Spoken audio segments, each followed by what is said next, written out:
'Tis the season for vampires and Transylvanian horror.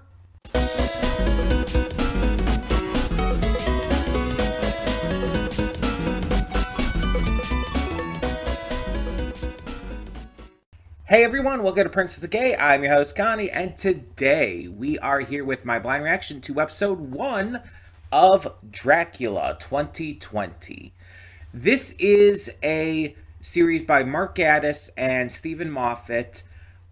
These are people who brought to us the likes of Sherlock and Doctor Who. The rebooted Doctor Who since 2005. And this is a 3-episode miniseries for the BBC, and that's pretty much what I know about this. I don't know who might be in this. I don't know anything else, really. Though, if it's just a Dracula story, I guess I have the gist of what it's about. I've read Dracula in the past. I've seen multiple iterations of Dracula, including the first and the newest Nosferatu movies. So, I have the vaguest idea of what we're getting into here. I don't know how much this is going to be changed. I don't know, like, what, if anything new they're going to do with this. Or if it's going to be very, like, standard. I don't know. But this is a donation reward for Venom, and I know, Venom, you've been waiting for me to get to this, kind of begging me to get to this. So we're finally getting to this. We're doing with this kind of like what we did with, what is that other series that you had me react to? That other mini-series. The one with, like, the people in London and, you know, drama. I can't think of it at the moment. But you know what I'm talking about. I'm doing it like with that series where it's like, because it's a mini series that's like less than 6 episodes, I'm kind of treating it in the same realm as a YouTube reaction. And so I'll just get 2 episodes every so often. Hopefully it won't be as long between as the other series had gotten. Because that was months and months between episodes, right? Hopefully it won't be that long. But yeah. So, if you're wondering why I chose to get to this here, it's just I wanted to at least start this before the end of the year, and I just really hadn't gotten a chance up until now. So I decided, you know what, fuck it, let's just do it. I typically like Dracula stories pretty well. It's just a matter of, like, how it's executed. And so I'm very curious to see, like, what they do with this. Excuse me. I'm very curious to see, like, just an entertainment factor standpoint of this. I'm curious to see, like, how, like, updated or modernized it might be. How, again, does it take place in the time period that Dracula normally takes place in? I have to assume so. I mean, Sherlock still took place in those times, didn't it? Or did it not? I don't remember. I saw only a couple episodes of Sherlock, and it's been a long time. But yeah, I'm very curious to see what we have in store with this. Excuse me. So that being said, let us get into this and find out. Hold up just a sec. Before you click that link down in the description below to get to today's video, I want to remind you of all the awesome content we have both on this channel and the Princess of Gaming channel. Let's check it out.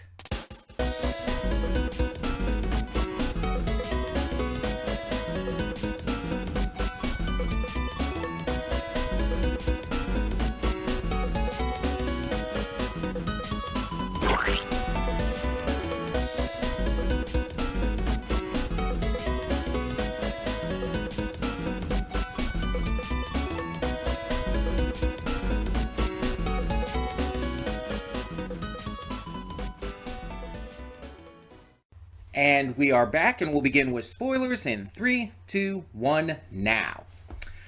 So there is actually one actor I did know in this. I looked up actors, and Morfydd Clark, who plays who plays Mina in this, was Maud from Saint Maud. We just reacted to that back in October. We literally just saw Saint Maud. So it's like I didn't even realize that was her. It just didn't occur to me. um, but yeah, all the other actors I didn't really recognize from anything. So, but that's fine. They all did a great job. So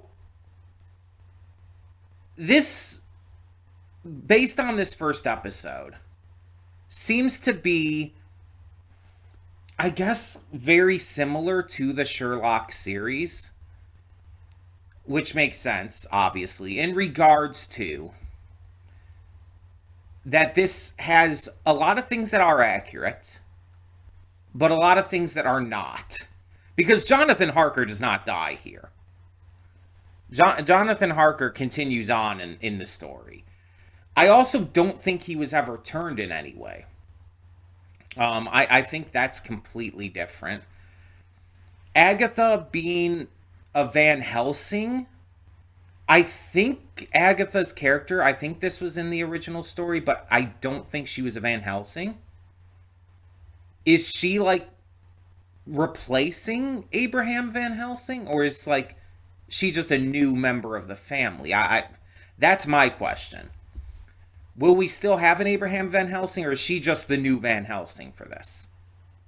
I don't know. Obviously, do not tell me. Do not tell me. No spoilers. But yeah, this definitely seems like one of those cases where it's like, oh yeah, there's a lot of things that are accurate, but there's a lot of things that aren't. We're just kind of like mixing and matching that. Though to be fair, there's a lot of things in this that just aren't accurate to the books, but like came about in other Dracula media. Certain elements of like Dracula's weaknesses and all weren't in the original book, and then certain elements of Dracula's even appearance weren't like they are in here. Like the weakness to sunlight, I don't believe was actually in Bram Stoker's novel. On top of that, I'm trying to remember what else I was thinking about during the reaction while I was watching. I think the fangs might have come into play at some other point too. Maybe that wasn't original or part of the original novel. Um, I was also wondering about the entire like stake thing. It's like, is the rules that someone else has to drive it into the heart? It can't be like a suicide thing. I'm not sure on that one. Um, Also, I don't know. I don't think this is quite how his transformation stuff works. Like how he like can transform into a wolf and stuff. I might be wrong about that. It like I said, it's been a while. I haven't read Bram Stoker's Dracula since I was in high school. And my memory is not the greatest as it is, so I'm definitely not going to remember everything. But I'm fine with adaptions taking creative liberties, especially in regards to integrating in like these different bits of mythology that aren't in the original book, because some of them are just so, like directly related to vampirism and Count Dracula at this point due to these other pieces of media that it would feel weird to not have them in. You know? So I feel like it was still the right decision to change things up. And excuse me. Either way, when I watch like an adaptation of anything really, I'm not looking for it to be like 100% accurate. Like, accuracy to source material can be good, and it really also depends on what's being adapted and everything. But creative liberties can also be very good for especially an older material like this. Compared to something like, let's say, manga being adapted to an anime. That's a very different kind of scenario because usually the manga that's being adapted is, semi recent within like the past decades and all. And so you want like the author's story being told as is.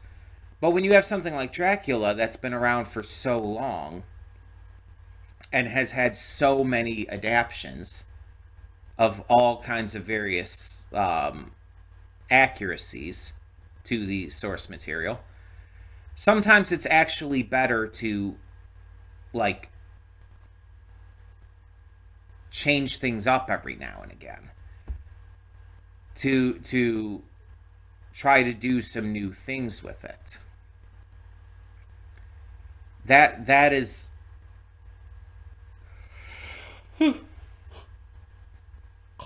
that is honestly probably the better case scenario in some situations. And here I definitely think it was the right move. Because there's like certain elements of this that like are really entertaining and fun. I like a lot of the changes that have been made. Um like I believe again, I believe Agatha as a character and the convent are in the book.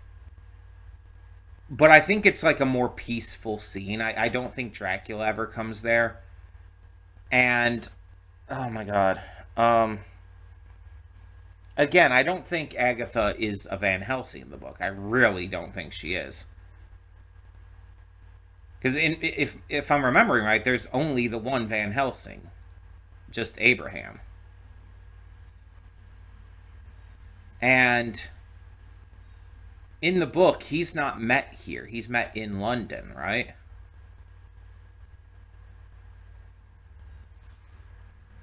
Also, I think Dracula isn't Dracula already in London by the time Jonathan escapes the castle, or at least on the way. I think. I don't know if he's like on the Demeter or if he's already in London by the time Jonathan escapes. But like I said, creative liberties I'm fine with as long as they serve this story. And I'm fine with these kind of stories like doing their own thing because it makes it more interesting. It makes it more unique. Excuse me. And allows it to stand out as its own piece of media, its own, in this case, series. So I'm actually like I actually like when Dracula stories especially take some creative liberties. I mean, hell, the Nosferatu story, um, whichever version you are talking about, is literally just Bram Stoker's Dracula, but with some things changed around because of copyright. And they had to like change things enough for it to be like legally distinct enough as its own kind of vampire story. And so it's very different than the source material, but it's also, very well liked. It's a very well respected adaptation nonetheless. I honestly just think that it was, that this first episode did kind of that same thing. I thought this was good. I thought this was enjoyable. I had a fun time. But tell me in the comments below what you thought of this first episode of Dracula 2020. No spoilers, obviously. I don't know when I'm going to get to episode 2. I can almost guarantee it won't be until the new year. I just don't know exactly when it'll be once the year starts. Um, I hope to not let it like be months and months and months between though. That is my one goal. I'm maybe shooting for once a month because these are very long. So I may be shooting for like doing these like maybe once a month. So maybe I'll do one in January and then one in February. But I can't guarantee that. So we'll just have to see. Um, that being said, thank you again so much for tuning in. I'm Connie and I'm signing off. See y'all next time.